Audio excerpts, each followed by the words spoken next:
y a las condiciones de trabajo en las que nuestros compañeros de trabajo, docentes y asistentes no profesionales en el área nos colaboran día a día para sacar adelante desde la perspectiva inclusiva la educación de nuestros y nuestras estudiantes. Así que sea una muy buena charla, un muy buen conversatorio. Gracias. Muchísimas gracias a ti, Claudia, jefa del DAEM de la Comuna de Independencia, por tus palabras, y a todo el equipo, por supuesto, también del DAEM de la Comuna, por hacer este espacio posible, que como bien decía Claudia, una segunda iniciativa más bien que estamos desarrollando en alianza entre la Fundación Educacional Seminarium y el DAEM, justamente. De hecho, la primera instancia que tuvimos fue este seminario que estuvimos desarrollando. Así que, nada, muchísimas gracias. ¿No? Es nuestro interés poder seguir trabajando conjunto. A continuación, quiero dar la palabra a Ángela Caroca, directora académica de la Fundación Educacional Seminarium, que también se va a dirigir a todas y todos ustedes. Bienvenida, Ángela. Muchas gracias, Edmundo. Hoy, desde Fundación Seminarium, saludamos a todos los integrantes del DAEM de la Municipalidad de Independencia y le damos, por supuesto, la bienvenida a todas y todos ustedes a esta serie de webinars que se enmarcan, por supuesto, dentro de las actividades vinculadas a nuestro seminario sobre la Ley TEA del pasado 16 de junio. Mi nombre es Ángela Caroca, soy directora académica en Fundación Educacional Seminarium y desde nuestra fundación estamos encantados de reiterar la bienvenida a este conjunto de 3 encuentros diseñados especialmente para ustedes.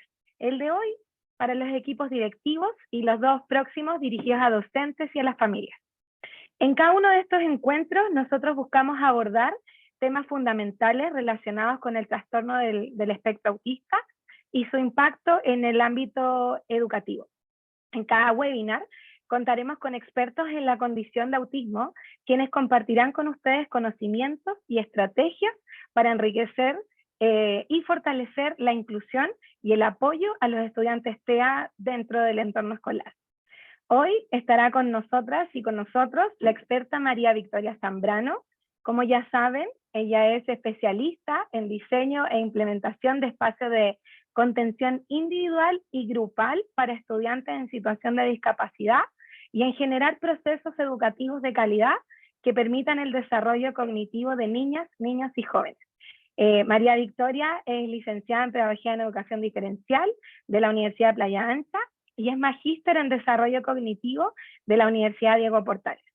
Bueno, desde la Fundación esperamos que hoy sea una instancia enriquecedora para todas y todos ustedes y de esta manera esperamos contribuir a construir juntos comunidades más inclusivas y conscientes de la real inclusión en el ámbito educativo.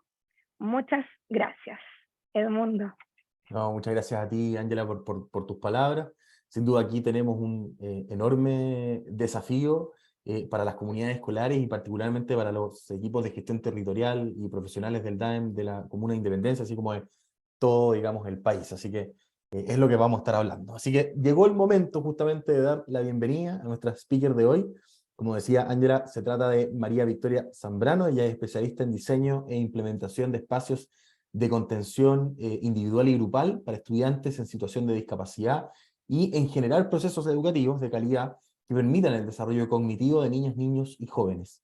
Como decía Ángela también, es licenciada en Pedagogía en Educación Diferencial de la Universidad de Playa Ancha y candidata a magíster en Desarrollo Cognitivo de la Universidad Diego Portales. Antes de comenzar, aprovecho también de comentarles que al término de la presentación de nuestra invitada, de María Victoria, vamos a tener un espacio de preguntas, por lo que los invitamos a enviarlas a través del chat que está aquí al costado de este recuadro de transmisión. Nosotros tenemos un equipo igual que va a estar recabando estas preguntas, no importa en el minuto en que las envíen, van a estar recabando esas preguntas y yo personalmente voy a estar leyéndoselas la mayor cantidad al término de la presentación de María Victoria. Así que desde ya, invitadas e invitados a enviar sus consultas.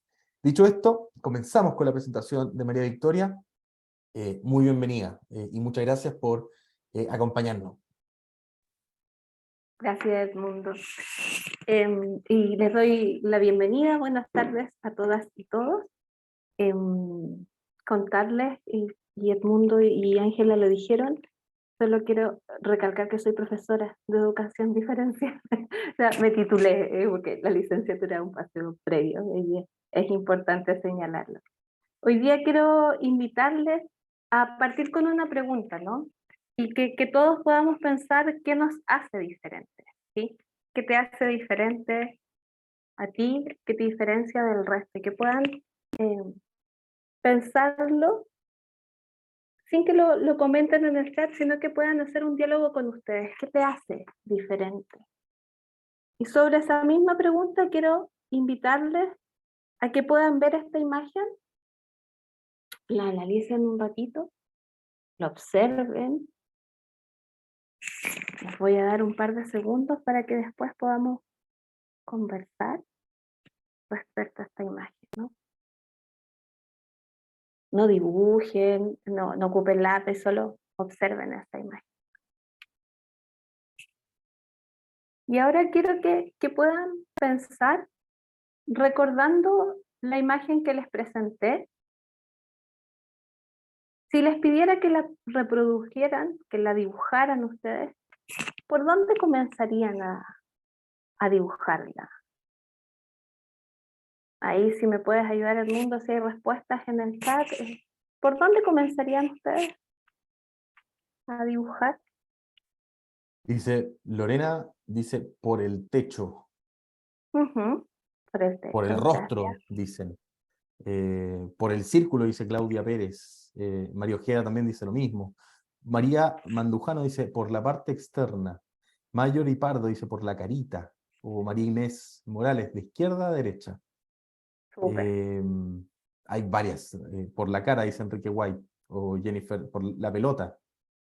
De afuera hacia adentro, dice Jenny Vargas. Y así. Hay muchísimas respuestas ya. Gracias. Efectivamente eso buscamos. Si pensamos en nosotros, cuando les consulto qué te diferencia de los demás, en general traemos a nuestra mente lo que nos representa, ¿no? Que nos describe. Y muchas de esas respuestas van a ser en relación a nuestros roles, en los distintos roles que nos desempeñamos, ¿verdad? En el trabajo, en nuestras casas, en nuestros roles paternales o familiares, o puede atribuirse a rasgos físicos, ¿verdad? O nuestra formación profesional, nuestra experiencia laboral, pero rara vez nos preguntamos qué nos diferencia del otro en cómo procesamos la información, ¿sí? Muy pocas veces nos centramos a pensar en cómo procesamos la información. Y de esta imagen, a pesar de que la respuesta hoy día están todas bien, no vamos a decir por dónde deberíamos partir porque no es la lógica del ejercicio, todas están correctas en el sentido de que procesamos la información de una manera distinta, ¿sí? Y cuando les digo que procesamos la información de manera distinta, es lo que vamos a conversar hoy, ¿sí? Hacerles esta invitación a pensar que no existe tan solo una manera en cómo procesamos e incorporamos nuestra información y los estímulos que provienen del exterior, visuales, auditivos, gráficos, simbólicos, ¿verdad? Hoy día quiero que dialoguemos en torno a cómo el ser humano no tiene una forma única de operar mentalmente, ni socialmente, ni culturalmente, pero que nos centremos hoy día en el procesamiento de la información. Todas las formas en que procesamos la información son legítimas y nos permiten entonces diversificar la cultura, diversificar el estudiantado, como lo observamos también, diversificar las formas en cómo podemos enseñar. Y desde ahí, entonces, hoy día, la conversación que ustedes partieron en el primer seminario que hablaba a propósito de la ley TEA, y hoy día es poder conversar esta tensión y revisión que ha existido en los últimos años en torno a observar la discapacidad y la neurodiversidad. Aparece aquí la descripción de la discapacidad como cualquier restricción o impedimento de alguna de las capacidades para realizar una actividad, ¿sí? Y en lo que se considera, comillas, normal para el ser humano, es decir, es una visión súper capacitista de lo que uno puede lograr o no en una actividad. En contraposición aparece la neurodivergencia o la neurodiversidad como esta variedad del funcionamiento cognitivo, cómo se procesa entonces, y cómo podemos apreciar al ser humano con las distintas formas que tiene para comunicarse. Entonces, esta tensión viene desde hace algunos años en cómo nos posicionamos para hablar de la discapacidad. Y este concepto lo instala una socióloga, ¿verdad? Ella es Judy Singer, ella es autista y nos señala y se aleja del fenómeno de lo patológico de la discapacidad y lo trae a poder mirar a la neurodiversidad, a estas personas que procesan la información distinta de una manera normal o una manera sana, así como otros colectivos que se reivindican a partir de otros movimientos sociales, de género, de orientación sexual, de etnia, en términos económicos, cómo entonces se valora la distinción de la funcionalidad cognitiva, cómo diversificamos las mentes humanas, ¿sí? Es una categoría biopolítica, o sea, es un movimiento que en términos políticos también promueve los derechos y se inserta la neurodiversidad detrás del paraguas de los enfoques de derecho que tiene un apellido significativo que es de los derechos humanos, ¿sí? Y en general cuando hablamos del enfoque de derecho olvidamos eso. Entonces, ¿cómo las personas neurológicamente que son, entre comillas, diferentes, pueden ser consideradas también normales, neurotípicas, y que lo que busca este colectivo es prevenir la discriminación que históricamente han sufrido por años? Entonces, al igual que si habláramos de biodiversidad, en neurodiversidad lo que hablamos es de la variación neurológica que es natural, que es propio del ser humano y que no buscamos una única forma de trabajar. Lo que ha pasado es que con el colectivo de las personas con discapacidad, en situación de discapacidad, neurodiversidad, indistintamente el sinónimo que se pueda utilizar, es que en general lo que busca es que se les reconozca como diferentes, pero no necesariamente que se les considere discapacitados, ¿verdad? Y es un debate que se ha acrecentado en los últimos años y que es un concepto de la neurodiversidad que nace a través del autismo, como lo mencionaba con Judy, pero que se ha extendido a otros diagnósticos como el TDA, la dislexia, etc. Entonces, elementos importantes a señalar es que reclaman que son personas de alguna manera que procesan la información de manera distinta, pero que no necesariamente eso los vuelve discapacitantes, ¿sí? Entonces, cuando hablamos de neurodiversidad, lo podemos mirar como un concepto, también lo podemos mirar como un movimiento y también lo tenemos que mirar como un paradigma. Es decir, la neurotipicidad, la neurodivergencia converge en cuando conversamos de neurodiversidad. Entonces, efectivamente, cuando hablamos de neurodiversidad, estamos hablando de un concepto que nos incluye a todos, ¿sí? Sin duda, las personas se denominan neurodiversas para diferenciarse de la neurotipicidad, ¿sí? Pero en general, cuando hablamos de neurodiversidad, nos estamos refiriendo a todas las personas. Y hay principios que sustentan a la neurodiversidad en el sentido de cómo funciona, ¿verdad? El cerebro funciona como un ecosistema, es un organismo que cambia de manera adaptativa, es un sistema dinámico, es un sistema complejo, es un sistema que se interconecta y que interactúa no de una manera lineal, que tiene la capacidad de adaptarse a distintas experiencias, a distintos aprendizajes, a distintos contextos, a un entorno. Entonces, se ha venido hablando hace muchos años de la plasticidad cerebral, ¿sí? Los seres humanos y los cerebros humanos existen a lo largo del tiempo. Entonces, no se puede reducir una visión súper binaria de cada individuo que tiene solo fortalezas y debilidades, ¿no? Sino que cómo los vemos en distintas áreas, con distintos niveles de competencia, en los distintos aspectos de nuestra vida, ¿verdad? No nos comportamos como seres humanos en todos nuestros roles de la igual manera. La competencia del ser humano se define a partir de los valores de la cultura a lo que pertenece. Esto quiere decir que la competencia humana es un concepto que varía significativamente según los valores, las normas y la cultura de donde se concentre, o sea, la cultura de esta sociedad, entendiendo cada establecimiento de ustedes como una cultura, entendiendo también el DAEM de independencia como una cultura, nuestro propio sistema educacional, entonces va a significar y hacer cambios significativos, valga la redundancia, en la cultura en que se inserte, ¿verdad? Y por lo mismo el hecho de ser considerados discapacitados o dotados va a depender del lugar en que hayamos nacido, ¿verdad? Hay etiquetas, hay funciones, hay normas, hay estándares de la sociedad y también en la educación buscamos estándares en torno a las percepciones, las actitudes hacia la discapacidad, ¿sí?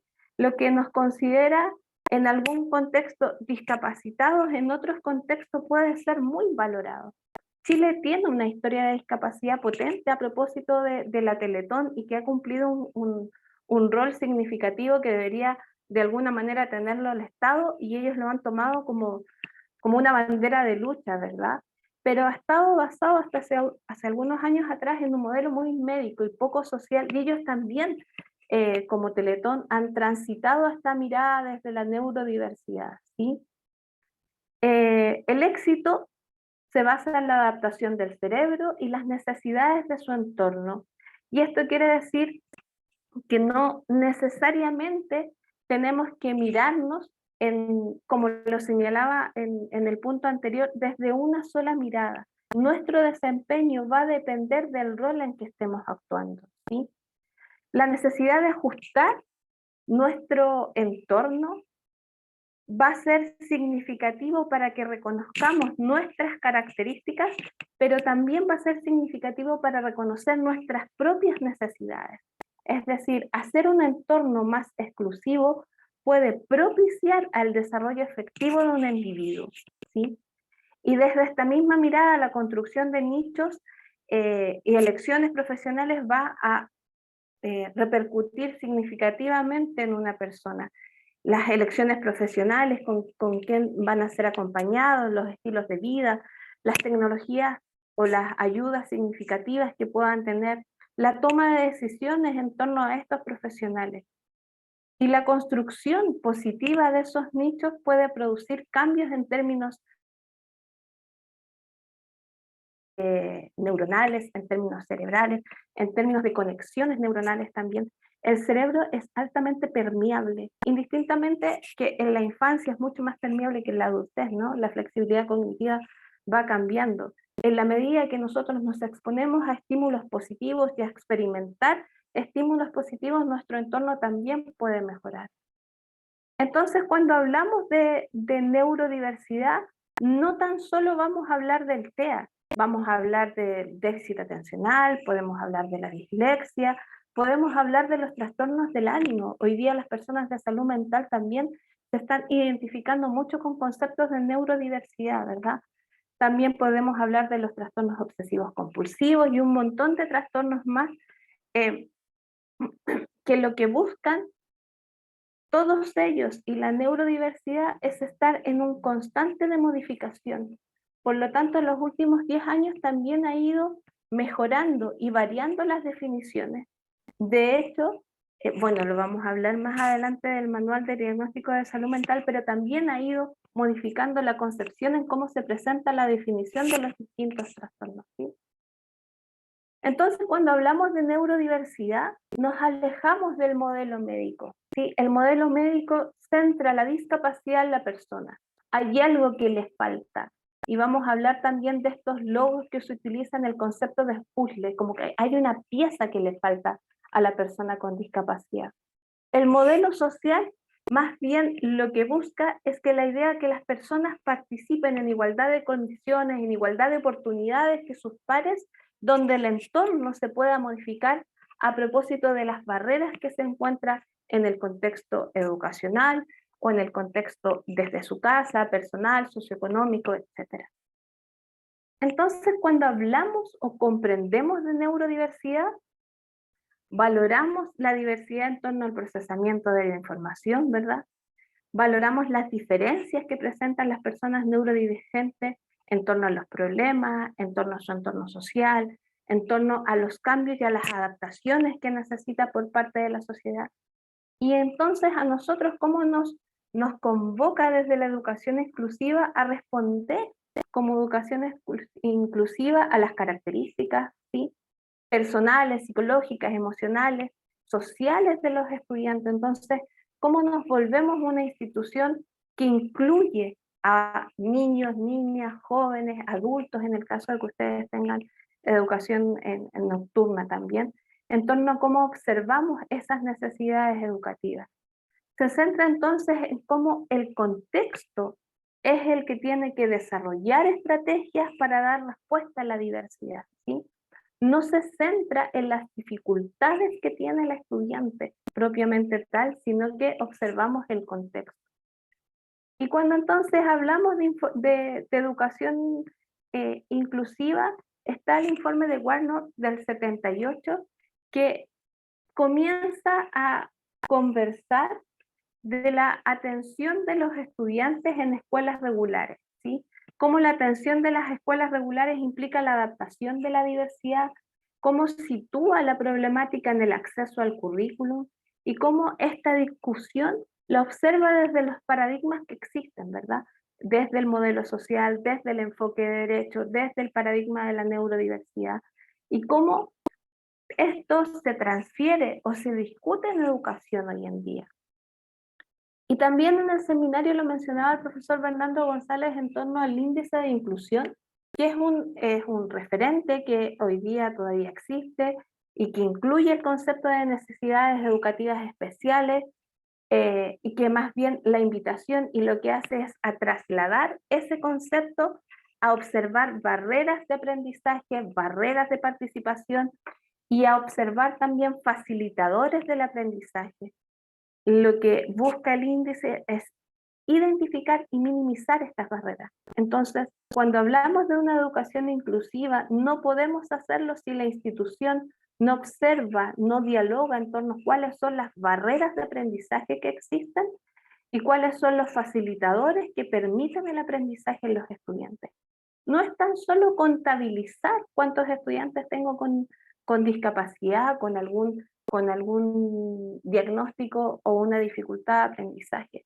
Más bien es cómo el diálogo comienza a observarse por las barreras. Y cuando hablamos de barreras, corresponden a todos los factores que cuando están presentes o están ausentes, limitan el funcionamiento del estudiante y por tanto conllevan a generar discapacidad, ¿sí? Impiden, inhiben, limitan la participación de los estudiantes, y ahí les voy a hacer algunas consultas porque vamos a conversar. Existen barreras arquitectónicas, comunicacionales, barreras de participación, ¿verdad? Y por otro lado están los facilitadores que, estando presentes, mejoran el funcionamiento y por tanto reducen la discapacidad. Entonces, cuando hablamos de barreras, las barreras generan discapacidad. Y cuando hablamos de facilitadores, reducen la discapacidad. Nosotros podemos estar en una situación de discapacidad por algo de salud mental, física o emocional, ¿verdad? Pero también podemos encontrar facilitadores que pueden ser profesionales, adecuaciones al currículum, adecuaciones arquitectónicas que entonces permiten la participación. Entonces, cuando hablamos de barreras, hay dos tipos de barreras que son fundamentales, ¿sí? Las barreras tangibles, o sea, aquellas que efectivamente se pueden observar, aquellos elementos que dificultan la inclusión de las personas, que, como les señalaba, se relacionan con la infraestructura, con el espacio, con el acceso al currículum, con la comunicación, con el lenguaje, con el diálogo, incluso con el apoyo tecnológico que le podemos dar. Y desde ahí están las arquitectónicas, las de comunicación, las de participación y las de acceso al currículum. Y las intangibles, aquellas que no podemos observar y son las más difíciles de modificar, se relacionan con las creencias, con los conocimientos, con las actitudes poco favorables hacia la discapacidad o hacia la inclusión. Tienen que ver con nuestra trayectoria de vida. absolutamente con la cultura en la que yo me desarrollé desde mi primera infancia en adelante. Tiene que ver también con mi formación, con las expectativas que tengo del estudiante, con las creencias que puedo tener desde el estudiante. Y estas barreras son las que siguen estando más presentes en el sistema educativo. Y en la medida que la educación avanza, de la primera infancia, quinto a séptimo en el segundo ciclo, ¿verdad? Media y educación superior, se hacen más presentes, más resistentes. Yo trabajo en la Universidad de Chile, el mismo fenómeno que observan ustedes en torno a la resistencia de estudiantes con discapacidad es la misma que observamos nosotros en educación superior, pero que tiene mayor resistencia, ¿sí? Hablar de educación inclusiva sin hacer un análisis de las barreras de nuestra institución no tiene ningún sentido. No se trata solo de tener o propender a tener una educación inclusiva si no hacemos un análisis como institución de nuestras propias prácticas docentes, pero también de las prácticas institucionales, ¿sí?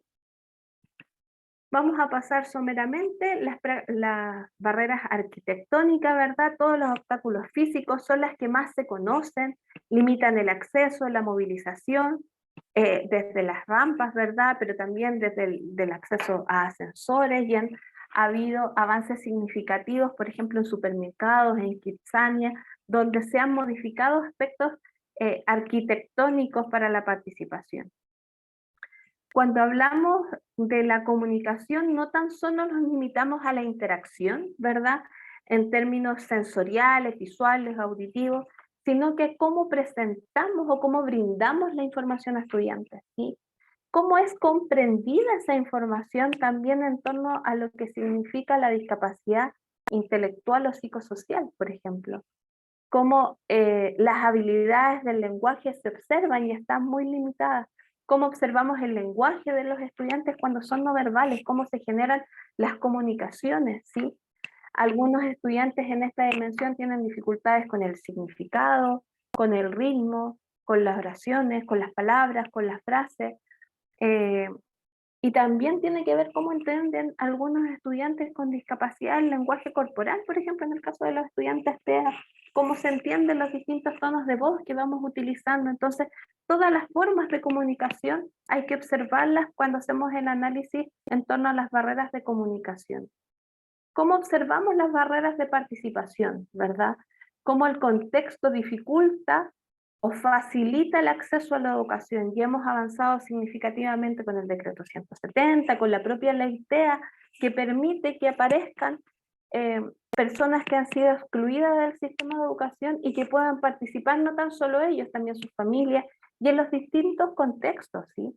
No tan solo en el aula de clases, como participan en las semanas de aniversario, en las semanas de septiembre, por ejemplo, cómo esa participación es efectiva en los contextos, en los paseos fuera de curso, por ejemplo, en los cumpleaños extraescolares, etc. Están también las barreras de acceso al currículum, las modificaciones, y creo que aquí el diálogo de las instituciones educativas generalmente está en este tipo de barreras, cuando tenemos que observar también las otras, ¿no? Las modificaciones que realizamos al currículum en torno a los materiales, a la comunicación, a los objetivos de aprendizaje, cómo hay modificaciones de estudiantes cuando son sensoriales, el modificar materiales en braille, por ejemplo, la subtitulación de videos, y que a veces no la pensamos para los estudiantes TEA, cuáles son las modificaciones que tenemos que hacer al currículum. Y aquí pueden destacar e ingresar otro tipo de adecuaciones: la ubicación del estudiante, la adaptación del mobiliario, proporcionar equipamiento, ayudas técnicas que se utilizan mucho, ¿verdad? Adaptar materiales, cómo entra también el apartado, a veces una de las adecuaciones que se hacen al currículum tiene que ver con disminuir la jornada o la participación del estudiante porque está muy cansado o se corta la jornada a la mitad, y muchas veces el ingreso de ayudas técnicas puede mejorar este tipo de participación en poder responder efectivamente a las necesidades de los estudiantes. Y las barreras actitudinales que, como les señalaba, son poco favorables para la inclusión, que tienen que ver con los prejuicios, las discriminaciones que tenemos, las expectativas que tenemos con los estudiantes, que son complejas, sin duda, la realidad que hoy día trabajamos en educación, y donde además demandan resultados a propósito de las pruebas estandarizadas con que se sigue midiendo nuestro sistema de educación, ¿sí? Y las barreras actitudinales no están solo presentes en los profesores, también están presentes en las familias, también están presentes en los propios estudiantes, indistinta la edad en que transiten, ¿sí? Los estudiantes con discapacidad, y si lo leemos, los estudiantes con TEA, están altamente excluidos y rechazados, ¿sí? Históricamente han sido rechazados, pero en espacios que no necesariamente sea el aula de clase, los recreos, el compartir fuera de la sala, ¿verdad? Lo que les decía con los compañeros. Entonces, nuestros estudiantes pueden ser muy discriminadores y pueden responder a la cultura o de la institución o a la cultura familiar, ¿sí? Y en este sentido, la Organización Mundial de la Salud destaca algunas barreras que son generales y que también observaron a través del profesor Bernardo González, un estudio que hicimos en conjunto de las familias, profesores y estudiantes, cómo reconocían barreras. Pero la Organización Mundial de la Salud destaca que siguen siendo barreras los planes de estudio. Son planes de estudio estandarizados, poco individualizados, ¿verdad?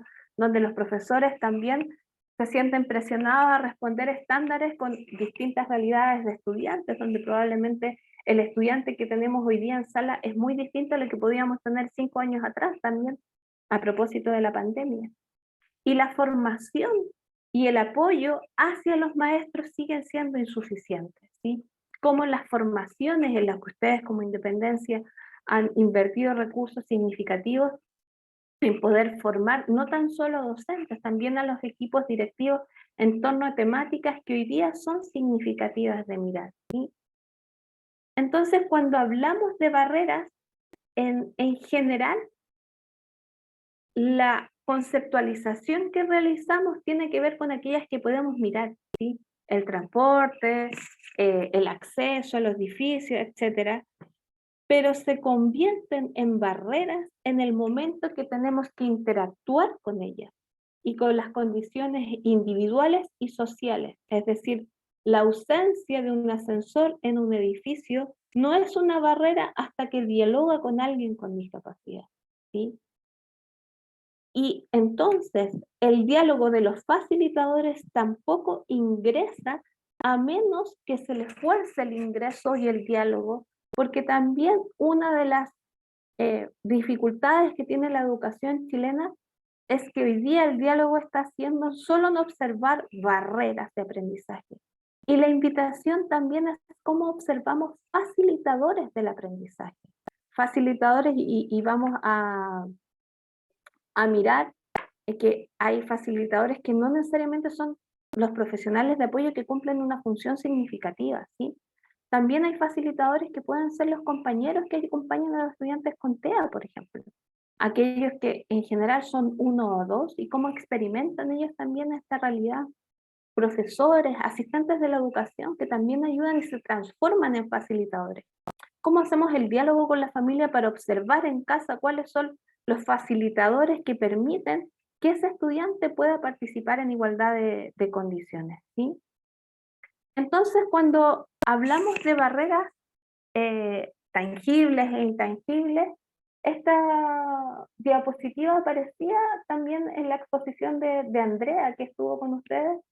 Cuando hablamos de igualdad, hablamos de lo mismo para todos, ¿verdad? Cuando hablamos de equidad, es como a cada una de las personas se les da aquello que necesita, ¿sí? Pero la propuesta va más bien a cómo eliminamos desde el enfoque de derechos las barreras y aumentamos los facilitadores. O sea, cómo es el contexto el que se modifica para el estudiante, ¿sí? Y no modifico al estudiante necesariamente, es como la institución colabora y dialoga con esta modificación.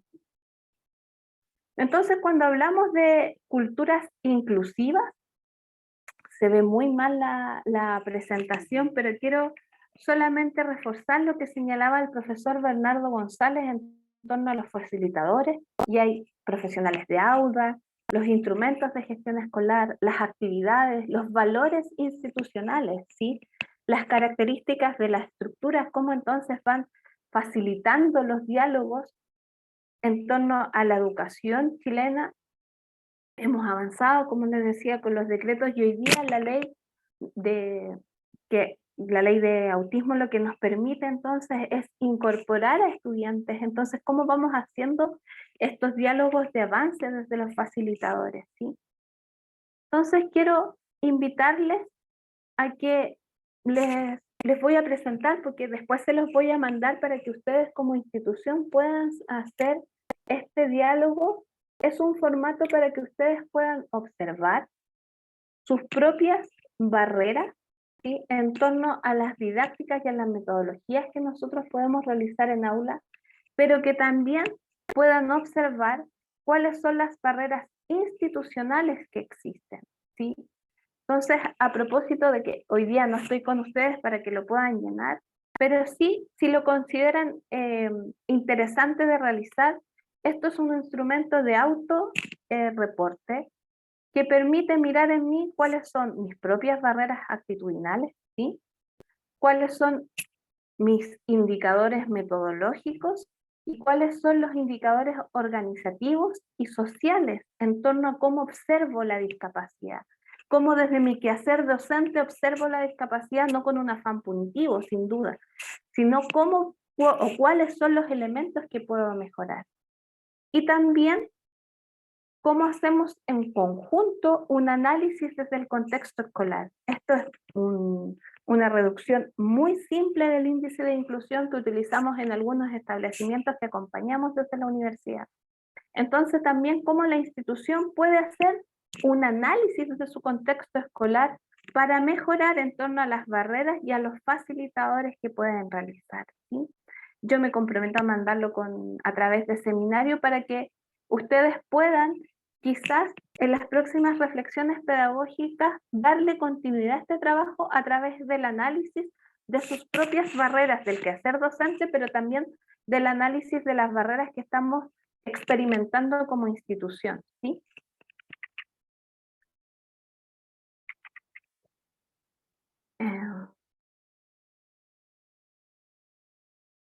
Entonces, quizás poder dialogar, y aquí les quiero presentar un Mentics para que podamos interactuar un poquito, cómo se desarrolla, que ustedes como equipos directivos puedan pensar cómo se desarrolla la coordinación, que no son preguntas que tienen que contestar ahora, pero que sí puedan llevarse para hacer un diálogo interno en la institución, ¿verdad?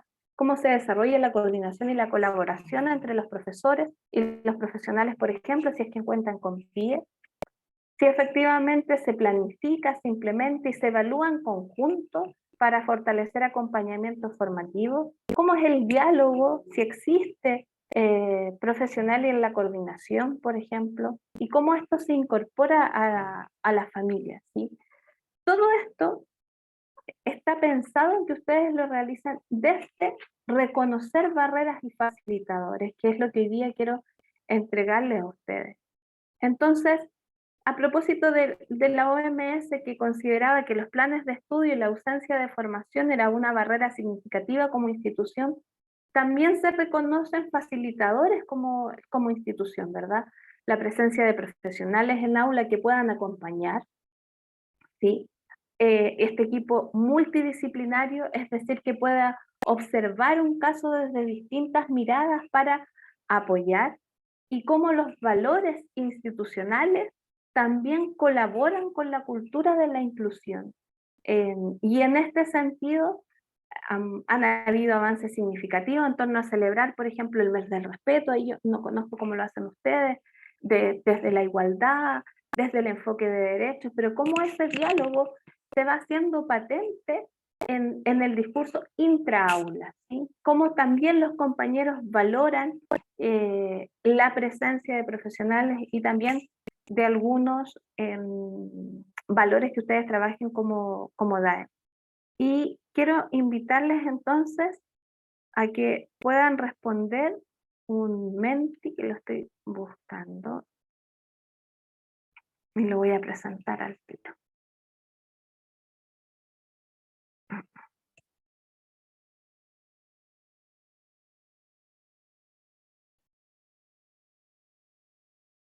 a propósito de las preguntas que les señalaba, si ustedes podrían, entonces, ahí aparece, ¿sí? ¿Me confirman si aparece? Sí. Entonces, que ustedes han utilizado la plataforma de Menti, tienen que entrar desde sus celulares o su computador a menti.com, utilizar el código que aparece acá y realizar una votación. Son 2 preguntas. Si en su establecimiento, desde el rol que usted está, se utiliza la enseñanza colaborativa y el intercambio posterior de reflexiones para ayudar a los docentes en la respuesta de diversidad al alumnado. Entonces, en la medida que ustedes puedan entrar, el una siempre, a veces y nunca. Entonces, ya está abierto el Menti y ustedes ahí pueden votar, y si hay alguna dificultad nos pueden informar.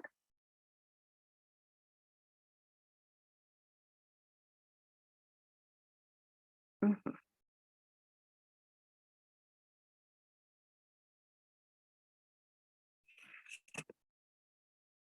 Eso, ahí van apareciendo, en la medida que ustedes van interactuando, van apareciendo sus respuestas.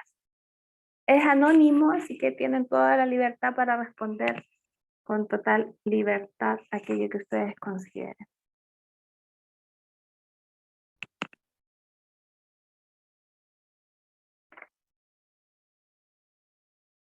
Muchas gracias a quienes van colaborando. Ujú.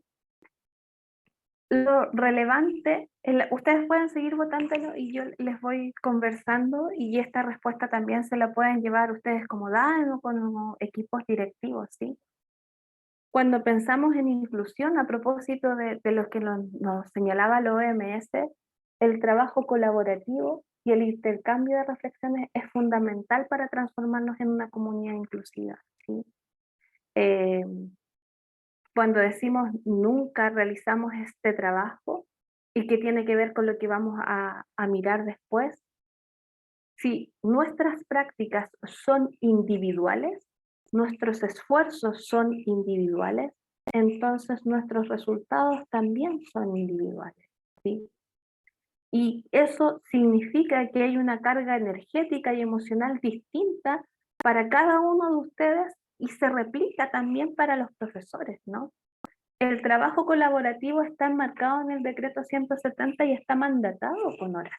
Entonces, ¿cómo para hacer esta transformación, y que la pregunta que a través de los seminarios que se dan con Fundación Seminarium, pero también en la universidad, la pregunta que más se repite es cómo trabajar con estudiantes TEA?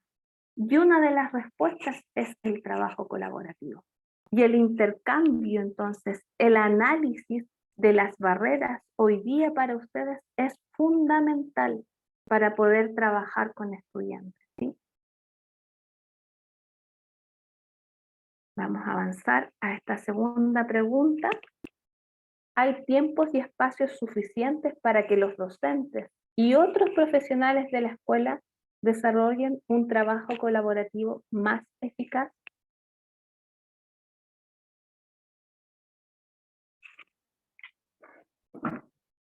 Y fíjense que las respuestas que van dando ustedes se replican en el contexto educativo, ¿sí?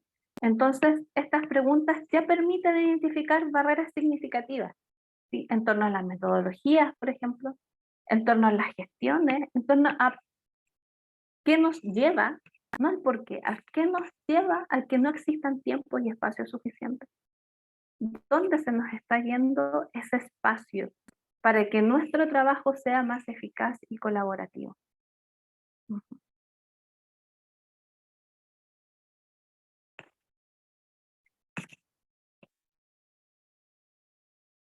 Yo les voy a reenviar este material al equipo de DAEM para que también sea un gatillador para iniciar el diálogo, ¿no? Para observar qué estamos haciendo en el trabajo colaborativo con las colegas de diferencial, que son figuras que articulan de alguna manera el trabajo colaborativo en el aula, y previo a eso consultarnos. Bueno, entonces, ¿qué entendemos por trabajo colaborativo?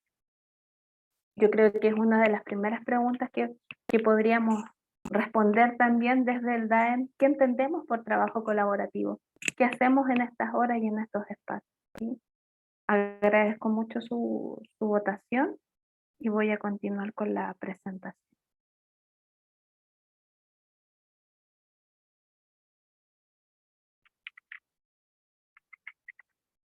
Entonces, a propósito de lo que hoy día conversábamos de autismo, y que yo sé que ustedes lo vieron en la charla, y que entendemos por autismo esta triada que hoy día también se puede ver en un dúo de las deficiencias en la comunicación social o interacción social, y en los patrones restrictivos o repetitivos del comportamiento, ¿sí? Y que en general se dice que desde muy pequeño presentan estas condiciones. Yo trabajo más bien desde hace un par de años con mujeres autistas, y cómo las mujeres autistas ven retrasados sus diagnósticos, son invisibilizados. En general, los que se diagnostican fuertemente en la primera infancia son niños, versus las mujeres se tienden a diagnosticar entre los 19 y los 24 años por sesgos de género, pasan de ser percibidas, ¿sí? Entonces, si hablamos de autismo, es una alteración cualitativa en el conjunto de capacidades a propósito de la interacción social, de la comunicación y de los patrones restrictivos, ¿sí? Al día de hoy aún se desconocen las causas, no hay una sola causa que dé la explicación del autismo, ¿sí? Y se vinculan a distintas variables. Hay vacunas, porque efectivamente hay familias que han dado testimonio de aquello, a la alimentación, a las teorías de las madres refrigerador, que hoy día no puedo profundizar en ellas, pero en los años 60, al 80, se relacionaba que las madres eran, entre comillas, las culpables por la crianza que entregaban con sus hijos, a factores genéticos, epigenéticos, a factores psíquicos, entre otros. Lo importante es que el autismo no es lineal, ¿sí? Y esto, para que ustedes puedan profundizar, no es que uno hable de un autista profundo, funcional, poco autista, muy autista. Más bien el autismo es algo circular que tiene que ver con distintas áreas que se evalúan con el autismo. Por eso el espectro es tan complejo. Por eso no son iguales las personas autistas, ¿sí? Entonces, cuando se diagnostica o se conversa con las familias, hay que tener mucha claridad, colegas, en torno a cuáles son las habilidades a trabajar, las barreras y los facilitadores. No sirve tan solo saber que un estudiante es autista, le falta mucha información ahí. Y poder mejorar los instrumentos de entrevista a las familias o a la información que le pueda dar los profesionales es significativo para el trabajo con autismo. Perdón, se pasó. Yo no sé cómo estoy de tiempo y si me pueden ayudar. Ahí sí. Para Simón Barón, el autismo lo condiciona no como una enfermedad, ¿sí? Él habla de las condiciones del espectro autista, y la ley TEA también nos invita hacia allá. Y si bien es cierto, algunas personas critican el término de condición del espectro, dado que esto de condición no refiere lo médico, ¿verdad? Queda como ambivalente esto de la condición.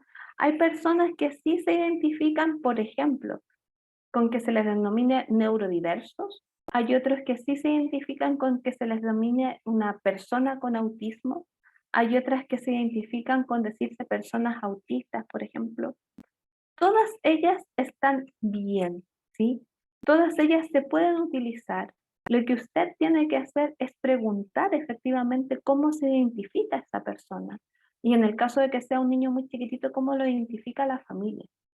Y esto es significativo también cuando celebramos el Día del Autismo, por ejemplo.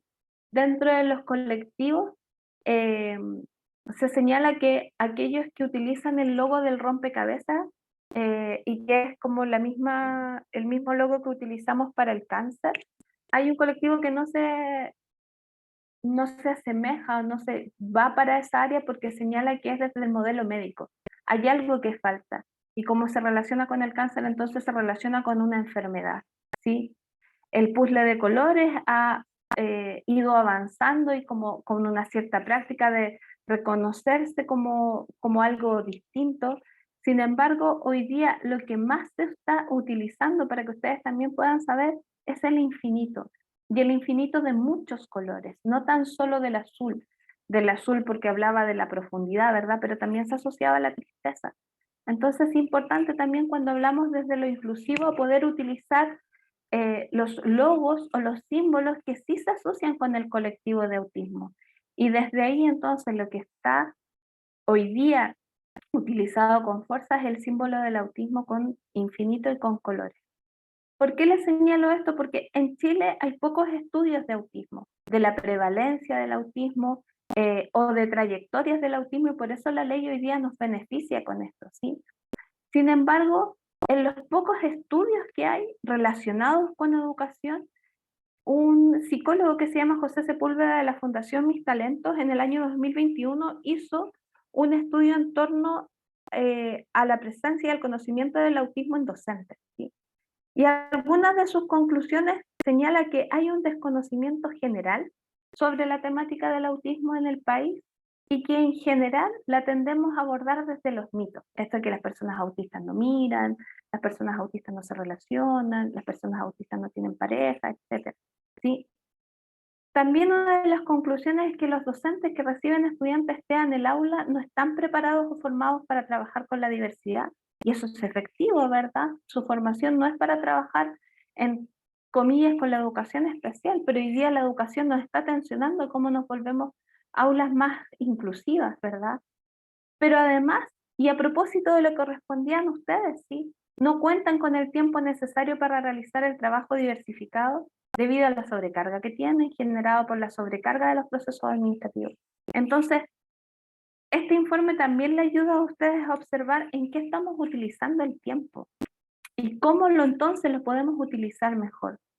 Y por otro lado, también concluye que sigue habiendo presiones propias del sistema educativo que está organizado en torno a las evaluaciones nacionales, sabemos de SIMS y de las otras que pueden haber en términos municipales, y la política de rendición de cuentas. Entonces, hay una tensión todavía que es permanente, que se asocia a los recursos, que se asocia a los profesionales de apoyo, a la formación docente, ¿verdad? A hacer el tránsito del paradigma de esta inclusión inclusiva versus la medición de estándar a las que se ven sometidas tanto estudiantes como niños. Y es una tensión que todavía no está resuelta, ¿sí? Y que me imagino, no sé para dónde va el paro de la próxima semana, pero pueden ser muchas de las explicaciones estas conversaciones o estas tensiones que todavía no están ahí. Y que para ustedes como equipos directivos también significa conocer la realidad con la que estamos insertos, la que estamos trabajando como docentes, ¿sí? ¿Ustedes miraron la ley de educación y los artículos que están relacionados con la ley de educación? Y uno de ellos que es significativo tiene que ver cuando preguntamos qué podemos hacer en torno a la ley TEA, qué nos va a mandatar, etcétera, tiene que ver con el protocolo de desregularización, ¿sí? A la incorporación del protocolo, la atención de la respuesta de los episodios de desregularización emocional y conductual. Entonces, una de las primeras acciones que nos corresponde como establecimientos educacionales es efectivamente observar este protocolo. Y ahí quiero consultarles a través del chat si este protocolo ustedes ya lo han realizado, ya lo han observado, han trabajado con él. ¿Me pueden poner?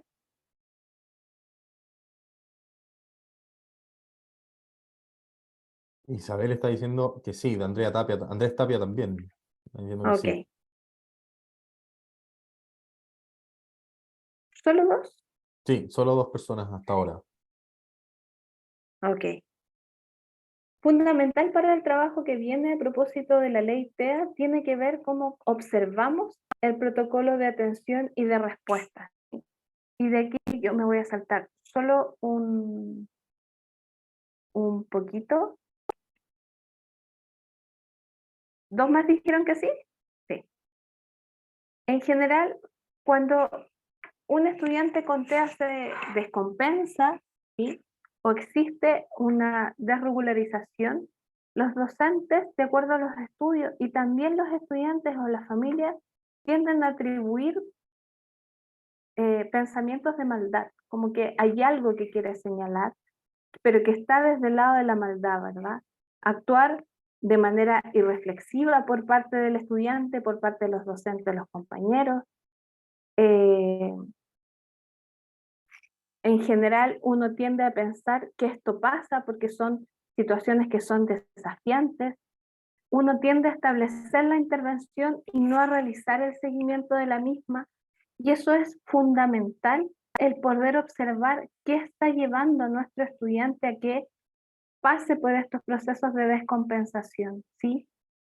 Si solo lo miramos como eventos aislados, es muy difícil acompañar a un estudiante TEA, ¿sí? El preguntarse el por qué pasó, qué lo motivó, qué elementos sensoriales estuvieron presentes, qué elementos de inflexibilidad cognitiva estuvieron presentes, permiten darle continuidad.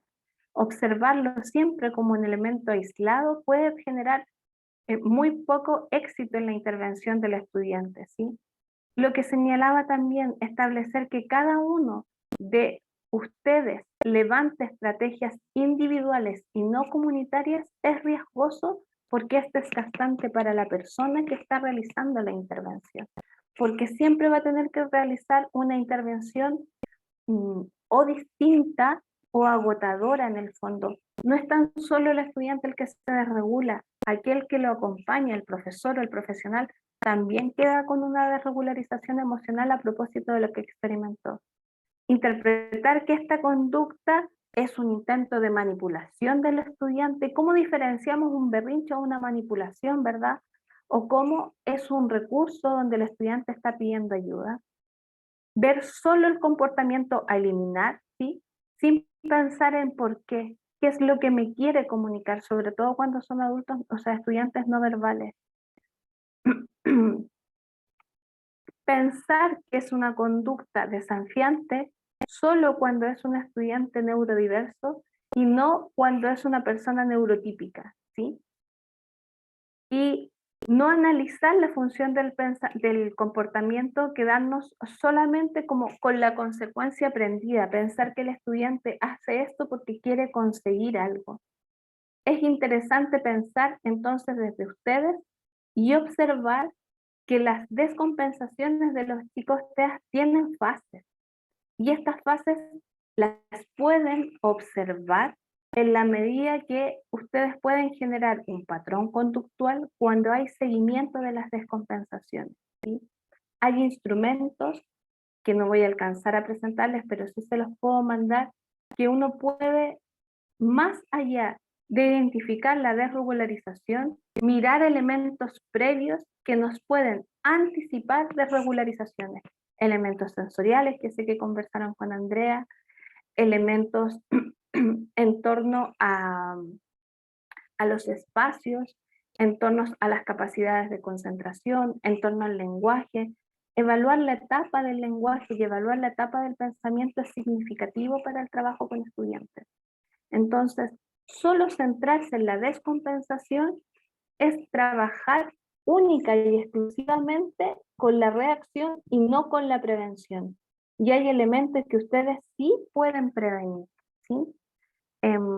Solo por términos de hora, quiero hacer la contraposición, cómo ustedes pueden conocer a los estudiantes en profundidad con entrevistas que entreguen información relevante, cómo reconocer señales previas y actuar de acuerdo a ellas, cómo redirigir momentáneamente al estudiante hacia focos de atención, cómo se trabaja con los gustos restringidos con los estudiantes TEA.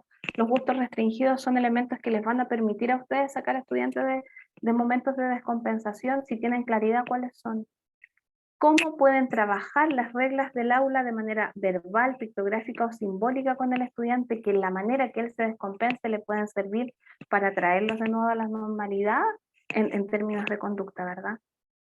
Cómo facilitar la comunicación a que se exprese cuando está en un momento de desregularización. En general, uno pedirle que lo escuche, o dime qué te pasa, o otras frases no permiten el diálogo en general con los estudiantes TEA. Reconocer elementos del entorno que habitualmente desregulan, las luces, el timbre, incluso su propia ropa pueden ser elementos que faciliten ahí el diálogo. Trabajar con otros estudiantes que les ayuden en términos de conocer las descompensaciones, pero también trabajar con ellos frente a las descompensaciones. Y cómo se utiliza el refuerzo de la conducta positivo para aquellas conductas que son iniciales, que se pueden adaptar, cómo vamos trabajando con los chiquillos indistintamente la edad que tengan. Entonces, enseñar estrategias de autorregulación son fundamental para trabajar con los chiquillos, ¿sí? No es tan solo o únicamente decirles sí a todo, que es lo que tendemos a hacer y es lo que tienden a consultar. Enseñar a los chiquillos cómo volver de una desregularización es parte del programa, porque va a vivir con esa condición toda la vida. Y ustedes también, para que facilite el diálogo con ese estudiante y esa familia y las otras familias también. Entonces, ¿cómo cambiamos el modo en que las cosas son presentadas tanto a los estudiantes, a los profesores y a las familias? ¿Cómo vamos respondiendo a los hechos que van pasando con los estudiantes TEA? ¿Cómo también ajustamos cuáles son los límites de comportamiento de los chiquillos en los establecimientos? ¿Cómo enseñamos a responder y a reaccionar? Y no tan solo en términos de habilidades sociales, también frente a la frustración, frente a la ausencia, frente a los cambios de reglas, frente a los cambios de la agenda, por ejemplo. Y cómo determinar qué acciones de los estudiantes pueden ser recompensadas o reforzadas.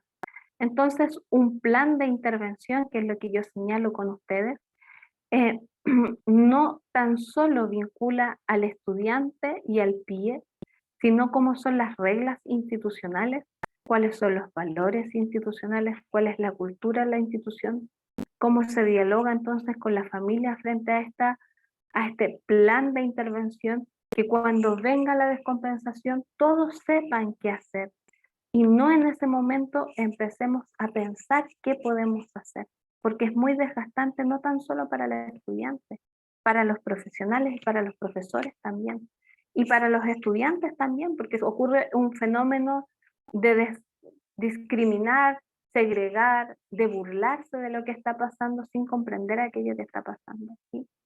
Me pasé un poquito en el tiempo, solo quiero recalcar que somos únicos e irrepetibles, y eso finalmente, más que romantizar la palabra, es que efectivamente es lo que nos hace maravilloso a todos y a cada uno de nosotros. Gracias, Edmundo, si me quieres preguntar. Sí. No, muchas gracias, Victoria, a ti por esa presentación. Estamos bien pasaditos los tiempos, pero quería igualmente ver la posibilidad de hacerte algunas consultas, Sí. aprovechando un poquito como de tu tiempo y de la gente que nos acompaña. Mira, la primera es básicamente quizás profundizar un poquito sobre las consideraciones que debemos tener para capacitar y concientizar al personal docente y no docente incluso en el manejo adecuado frente a estudiantes TEA. Son dos líneas en el fondo. La primera es la sensibilización de la comunidad, cómo la comunidad dialoga sobre esta cultura inclusiva, ¿verdad? Y la otra línea tiene que ver con el trabajo con estudiantes TEA. Y el trabajo con estudiantes TEA es una triada, como con cualquier estudiante, pero aquí el rol del profesional es significativo en las formas de articulación, pero no es exclusivo el trabajo con el profesional con el estudiante. Y en tercer lugar, yo agregaría el trabajo colaborativo. A propósito de lo que señalan ustedes y lo que se observa en las respuestas de ustedes, mejorar los procesos de trabajo colaborativo con el PIE o con los profesionales que apoyen el establecimiento es fundamental. Entonces, cuando pensamos en trabajar con estudiantes TEA, no es tan solo o únicamente la adaptación curricular, porque hay ocasiones en que ni siquiera va a ser necesario hacer adaptaciones curriculares, es decir, de objetivos de aprendizaje en el currículum, pero sí van a ser en términos sociales o de comportamiento o de reglas en el establecimiento. Y eso solo es posible a través del diálogo que va a generar el equipo PIE, porque son los que entrevistan a los docentes, ¿verdad? O sea, a los papás, junto con el profesor en el trabajo que se pueda realizar. Muchas gracias, Victoria. Mira, hay una segunda pregunta que tiene que ver con hecho de, de generar una cultura escolar. ¿Cómo podemos hacer cambiar, digamos, esta lógica, o que ocurre muchas veces, que no necesariamente valoramos esa diversidad? ¿Cómo podemos, por tanto, cambiar una cultura o generar una cultura escolar que valore la diversidad y la inclusión, incluidos incluso aquellos estudiantes con TEA? Es súper interesante porque es difícil cambiar aquello que no se conoce, ¿sí? Solo querer cambiar algo porque es necesario cambiarlo es difícil. Yo creo que el primer paso es evaluarnos efectivamente cuáles son nuestros valores inclusivos, cuáles son nuestras políticas inclusivas, o si solo somos discursivos en el fondo, porque eso pasa mucho, ¿no? Sí, en los programas, en los proyectos educativos podemos declarar que somos inclusivos, pero no necesariamente vamos a tener claridad en lo que somos o no somos. Los instrumentos que puedo enviar o el índice de inclusión son buenos instrumentos de entrada para evaluarnos como comunidad. Y desde ahí, entonces, ver qué es efectivamente lo que tenemos que cambiar. Recuerden que las barreras actitudinales tienen que ver con nuestras trayectorias de vida. Y es muy difícil cambiar la historia de vida de alguien frente a una idea, a un simbolismo, a un concepto que tengamos de algo. No es responsabilidad de nosotros ser discriminadores con algunas situaciones, ¿sí? Más bien responde cómo fuimos educados. ¿Que se puede cambiar? Sí, se puede cambiar. ¿Es difícil de cambiar? Sí, es muy difícil de cambiar. Entonces piensen, cambiar una cultura es complejo, es algo de largo aliento, pero tiene que tener un plan considerado, un paso a paso que está bajo nuestro control o que está fuera de nuestro control para ser cambiado, ¿sí? Ahí Liliana, de hecho, como complementando también la pregunta, dice, ¿y cuál es la responsabilidad de ellos, en el fondo, como desde equipos de gestión territorial, desde equipos más bien como colaboradores dentro del DAEM? ¿Qué es lo que pueden hacer ellos dentro de su rol?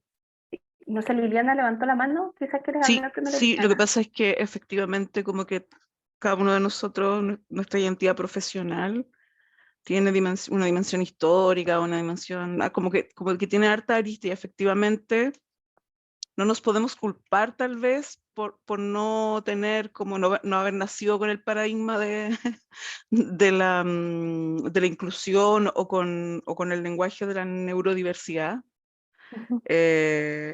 Pero claro, entonces yo me pregunto, ¿cuál es nuestra responsabilidad entonces?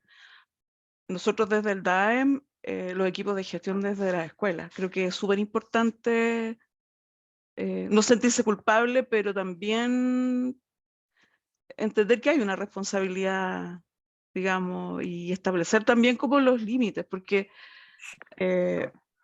eso. ¿Querías terminar algo o hasta allá? No, eso nomás.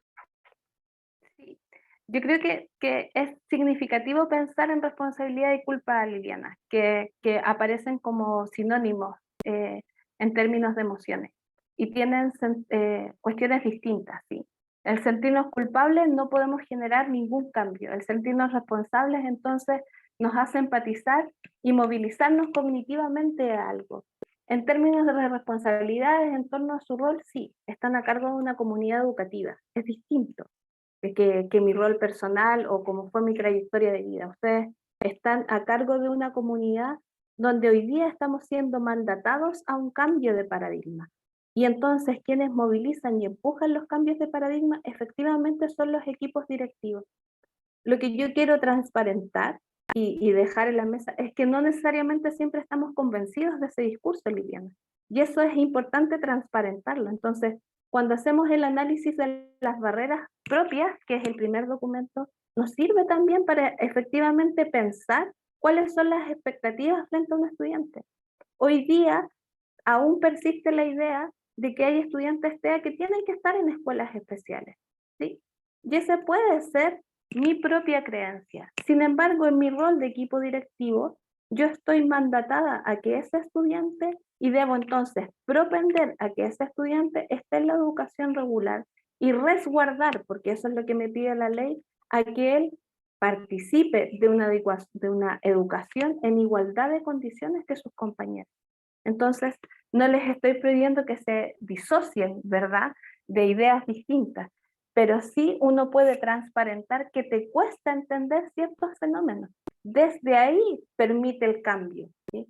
Pero forzarse a una creencia es complejo, porque entonces esa creencia no está instalada y va a ser muy difícil modificarla.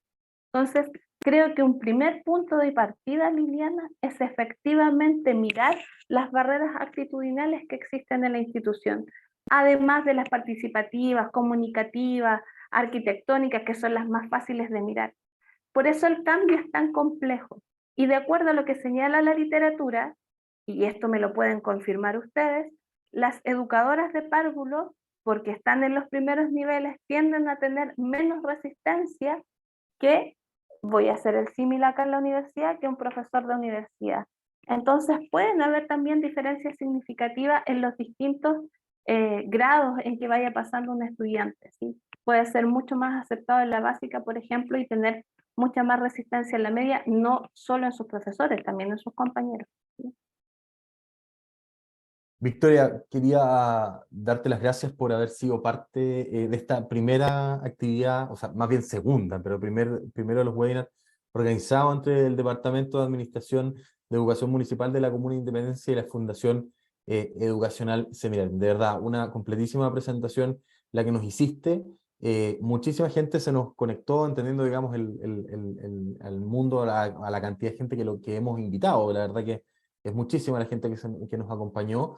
Así que, nada, quería nuevamente agradecerte este tiempo, el trabajo que ha significado detrás, digamos, preparar esta instancia, y por supuesto a todas y todos quienes nos acompañaron y se conectaron el día de hoy para seguir aprendiendo sobre cómo avanzar hacia escuelas más inclusivas. Con esto, entendiendo los tiempos, vamos a cerrar, de nuevo dando las gracias, y nosotros nos vamos a ver en una próxima oportunidad. Esperamos seguir trabajando ahí con el DAEM, ahí con Liliana, y muchísimas gracias al equipo que está detrás organizando estas actividades. Así que nosotros nos vemos. Disculpa, solo Adelante, una cosita Liliana, pequeña. Lo que por pasa es que el supuesto. próximo miércoles es el webinar o la charla sobre la ITEA para docentes y asistentes de la educación. Nosotros entendemos que los docentes el miércoles 26, perdón, van a adherir al paro. Entonces ahí como la idea es poder motivar a los asistentes de la educación que puedan participar, y bueno, y los docentes que en el fondo se quieran sumar también, como esto es un webinar, pueden estar en su casa, digamos, no habría problema, pero también como entendemos que hay una actividad del paro nacional, eso por un lado.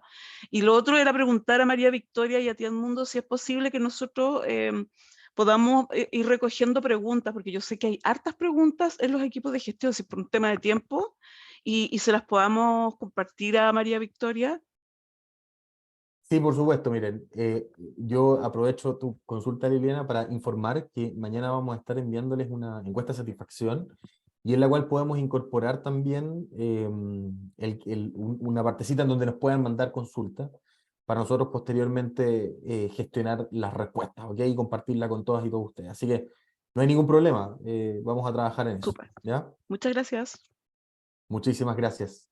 Con esto damos por finalizado este primer webinar, todas y todos invitados también al segundo, como decía Liliana, y muchas gracias nuevamente, María Victoria, y a todo el equipo naturalmente que está detrás, tanto del DAEM, de la Comuna de Independencia, como también, bueno, María Victoria, y por supuesto la Fundación Educacional Seminario. Nos vemos en una próxima oportunidad. Muchísimas gracias. Chao.